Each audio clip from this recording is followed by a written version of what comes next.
రాత్రిపూట పడుకునే ముందు ఫోన్లో రీల్స్ చూడడం లేదంటే కామెడీ షోలు చూసాకే నిద్రపోవడం మనలో చాలా మందికి అలవాటు.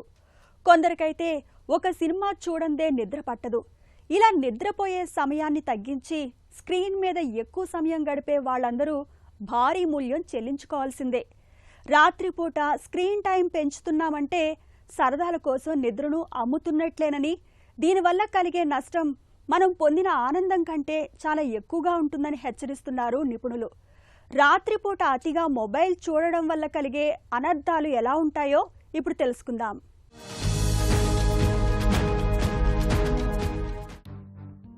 సెల్ ఫోన్ అనేది ఇవాళ మనకు నిత్యావసరంగా మారిపోయింది. మనలో చాలా మంది ఇవాళ గంటల తరబడి మొబైల్ తెరలకు కళ్ళప్పగించేస్తున్నారు. ఇక రాత్రిపూట మొబైల్లో రీల్స్, షార్ట్స్, కామెడీ షోలు, సినిమాల వంటివి పొద్దుపోయేదాకా చూస్తున్నారు. ఇలా స్క్రీన్ టైంని పెంచుకోవటం వల్ల మన శరీరానికి చాలినంత నిద్ర లభించదు. నిజానికి మన శరీరం రీఛార్జ్ అవ్వాలంటే నిద్ర చాలా అవసరం. ముఖ్యంగా మన మెదడు శుభ్రం అవ్వాలంటే చాలినంత నిద్రపోవాలి. మానవ మెదడు సహజంగా రోజుకు 60,000 నుంచి 80,000 ఆలోచనలు చేస్తుంది. ఒకరోజు పూర్తయ్యేసరికి ఇలాంటి ఆలోచనలతో మెదడు పూర్తిగా నిండిపోతుంది. మళ్లీ అది శుభ్రం అవ్వాలంటే ఖచ్చితంగా నిద్ర అవసరం. ఆ సమయంలో మెదడుకు రక్త ప్రసారం బాగా జరిగి శక్తి కూడగట్టుకుంటుంది, జ్ఞాపక శక్తి పెరుగుతుంది. సరిగ్గా నిద్రపోకపోతే దాని ప్రభావం మెదడుతో పాటు అన్ని అవయవాలపైన పడుతుంది. ఉదయాన లేచిన దగ్గర నుంచి మత్తుగా అనిపిస్తుంది. వేగంగా నిర్ణయాలు తీసుకోలేం. ముందు రోజు సరిగ్గా నిద్రపట్టకపోతే రేపటి కార్యాచరణకు సంబంధించిన నిర్ణయాలను ఇవాళ తీసుకోకపోవడమే మంచిదని నిపుణులు చెబుతున్నారు. అరగంట అధికంగా ఫోన్ చూడటం వల్ల ఇలా ఎంతో విలువైన నిర్ణయాలను పక్కన పెట్టాల్సి రావచ్చు.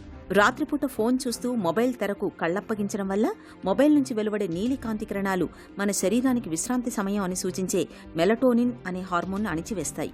దీంతో విశ్రాంతి తీసుకోవాల్సిన మెదడు చురుకైపోతుంది. ఆ తర్వాత పడుకున్నా సరిగా నిద్రపట్టదు. ఇది ఒత్తిడికి దారితీస్తుంది, క్రమంగా అనారోగ్యానికి కారణమవుతుంది.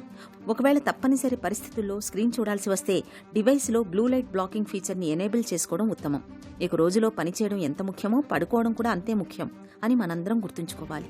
జ్ఞాపక శక్తి కావాలి, కళ్ల సమస్యలు రావద్దు. ఎలాంటి అడ్డంకులు లేకుండా లక్ష్యాన్ని చేరుకోవాలి. మెదడుకు ఎట్టి పరిస్థితుల్లోనూ హాని కలగకూడదు అని బలంగా కోరుకునేవాళ్లు ఖచ్చితంగా నిద్రను ప్రేమించాల్సిందే అంటారు నిపుణులు.